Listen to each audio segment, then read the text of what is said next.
நம்முடைய மொத்தம் 7 பேரூராட்சி இருக்கு. முதல்ல இது கொடுத்தாங்க, எதுக்கு? தாடிக்கும்புக்கு. இப்போ கன்னிவாடிக்கு போன வருஷம் கொடுத்தாங்க.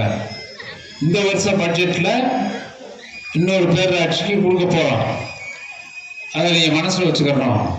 எந்த காரணத்தோடு அதில் சொல்ல வேணாம், நீ சொல்லி கொடுக்குறது சொல்லாம கொடுக்கணும். ஆக அந்த அளவிற்கு நம்ம இந்த திட்டங்களை எப்படியும் கொண்டு போய் சேர்க்க வேண்டும் என்று இருக்கிறோம். அவங்க இப்போ என்ன செஞ்சுருக்காங்கன்னா, இனிமேல் அந்த சட்டத்தில் மாநிலத்துக்கு தான் உரிமை இருக்கு.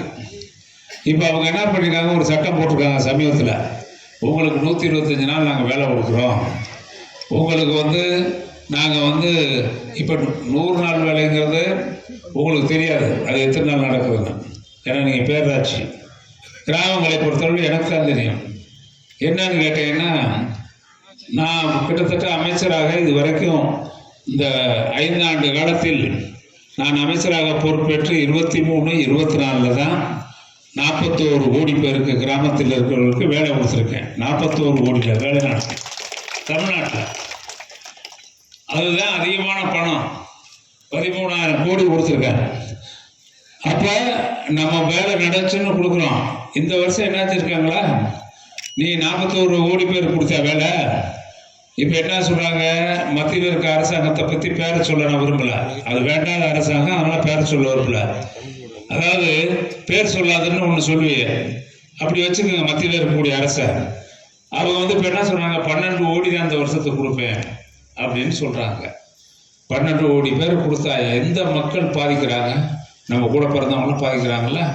இப்போ அதே இது நாளைக்கு பக்கத்து ஊரில் இருக்க சித்திரைவுக்கு நம்மளுக்கு சித்திரை ஓட்டைக்கு அந்த பாதிப்பு வரும். ஆத்தூரில் இருக்க பாதிப்பு இங்கே வரும். பாளையங்கோட்டையில் இருக்கின்ற மக்களுக்கு வேலை வாய்ப்பு நிறைய கொடுத்தோம், இப்போ அந்த பாதிப்பு நமக்கு வரும். இங்கே இருக்கக்கூடிய பேருக்காமன் மாடியில் இருக்க பாதிப்பு நமக்கு வரும். நம்ம கொடுத்தாச்சுன்னா இப்போ என்ன சொல்கிறாங்க, நாங்கள் பார்த்து தான் கொடுப்போம். அதில் வறுமை கோட்டுக்கு கீழே இருக்கவங்களுக்கு கொடுப்போம், வளர்ந்த மாநிலங்களுக்கு கொடுக்க மாட்டாங்க. நாங்கள் உங்களுக்கு கொடுக்க மாட்டாங்கிறத சொல்கிறதுக்கு இப்படி சொல்கிறாங்க. அதில் கேரளா கடைசியில் இருக்குது. கேரளாவுக்கு அடுத்து தமிழ்நாடு வளர்ந்த மாநிலத்தில், அதுக்கு அடுத்து தமிழ்நாட்டுக்கு வர வேண்டிய பணமெல்லாம் இனிமேல் வராது, நீங்களே அதுக்கு கொடுங்க அப்படின்னு சொல்ல போகிறாங்க.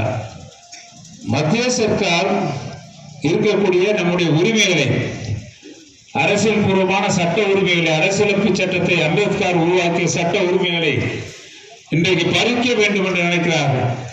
சமமாக வாழ வேண்டும், ஏற்றத்தாழ்வு இல்லாத சமுதாயத்தை உருவாக்கிட வேண்டும், சமத்துவ சமுதாயம் இருக்க வேண்டும், ஜாதி இருக்கக்கூடாது, மதம் இருக்கக்கூடாது, நாம் அனைவரும் ஏழையாக இருந்தாலும் பணக்காரனாலும் ஆட்சியுடைய அதிகாரத்தில் உங்களுக்கு மந்திரிக்கு என்ன சட்டத்தில் உரிமை இருக்கிறதோ அந்த உரிமை உங்களுக்கு இருக்கணும். எனக்கு இருக்க உரிமை உங்களுக்கு இருக்கு.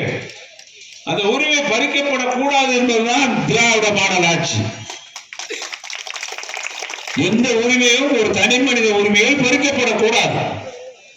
சேர வேண்டியவர்களுக்கு எல்லாம் சேர வேண்டும். அதில் பாகுபாடு இருக்கக்கூடாது, புறக்கணிப்பு இருக்கக்கூடாது. அதுக்கு தான் நான் சொன்னேன். உங்களுக்கே தெரியும், 2006-11 நம்ம முதியோர் உதவித்தொகை கொடுக்கின்ற பொழுது யார் வருவாங்க, எந்த கட்சி வந்தாலும் கொடுப்போம், யார் வந்தாலும் கொடுப்போம், எல்லாத்துக்கும் அங்கனே எழுதி கொடுத்துருவோம். 15,000 பேர் கொடுத்தோம்.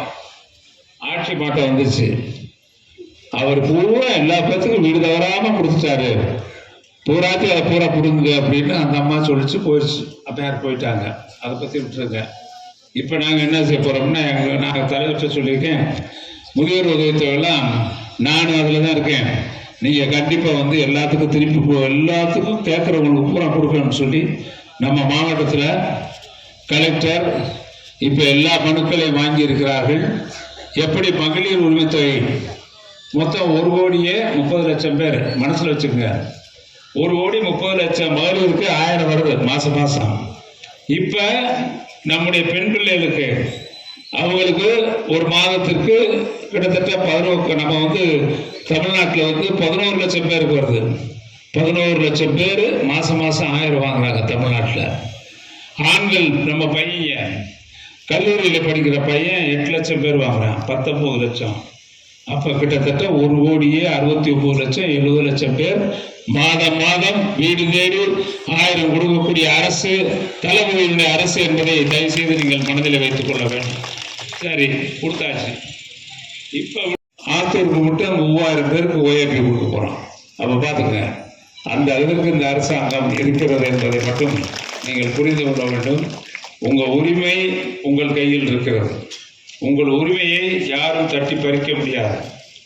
யாரும் மக்கள் இல்லைன்னா ஆட்சி கிடையாது, அதை மட்டும் மறந்துடணும். அதனால தான் சொன்னேன், இன்றைக்கு ஒரு பேர் சொல்ல முடியாத அளவிற்கு ஒரு அரசு, ஒரு அடக்குமுறை அரசு, ஒரு மாற்றான் நாய் மனப்பான்மையோடு இருக்கக்கூடிய அரசு மத்தியில் இருக்கிறது. அது தமிழ்நாட்டிற்கு கேடுதான் விளைவிக்கும். அதில் இன்னைக்கு நாளைக்கு வருவாங்க, நல்லா பொய் மூட்டை சொல்லுவாங்க, என்ன வேணாலும் சொல்லுவாங்க.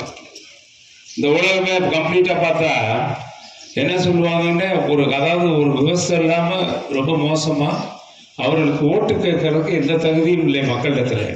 இன்றைக்கு அந்த நிலை உருவாகிருக்கிற காரணத்தினால் நம்மெல்லாம் ரொம்ப எச்சரிக்கையாக இருக்கணும். உங்களுடைய வாக்கு நம்முடைய அதிகாரம், நம்முடைய அதிகார பகிர்வு, நமக்கு கிடைக்க வேண்டிய சலுகை. பேரூராட்சியிலே இப்போ வீடு கட்டி கொடுக்கணும்னு கேட்டிருக்கேன் நேற்று முதலமைச்சர். அதெல்லாம் இங்கே சொல்ல முடியாது. ஆனால் பேரூராட்சிக்கும் நம்ம வீடு கட்டி தரணும், கட்டித்தர ஏற்பாடு பண்ணணும் அப்படின்னு சொல்லியிருக்கேன். கட்டாயம் அதையும் செய்வோம்னு சொல்லிட்டாரு. கிராமங்களில் பூரா கட்டிக்கிட்டு இருக்காங்க, அழகாக இருக்குது. அந்த அழகை பேரூராட்சியிலையும் பார்க்கணும். சித்தை மோட்டிக்கு வந்துச்சுன்னா அது எப்படி இருந்தாலும் எவ்வளோ இடம் இருந்தாலும் அப்படியே கட்டி கொடுக்கறதுக்கு கண்டிப்பாக இப்போ முயற்சி எடுக்கணும் என்பதை சொல்லி இந்த நல்ல நேரத்தில்